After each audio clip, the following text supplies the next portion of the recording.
sumthandaze ngaphandle. Uthe kanjalo wasithembisa njengoThixo wezithembiso ezifezekisayo. Usithi apho kuhlangene khona ababini noba bathathu egameni lakho, wena Nkosi yakubapha into abazicelayo. Siphe thina sicelayo. Vula iminyango ukuthi thina siqoqozayo. Yenza kaloku Nkosi njengokunqwena nokuthandaza kwethu thina zicaka zakho njengokuba kusifanele. Siphe kweli lizwe okokuba siyazi inyaniso yakho. Siphe kweli lizwe likhupha umothoso okokuba siyazi inyaniso yakho.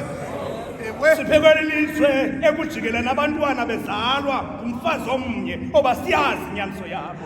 Usiphe kwilizwe zakubakho ubomi obungunaphakade. Amen, amen.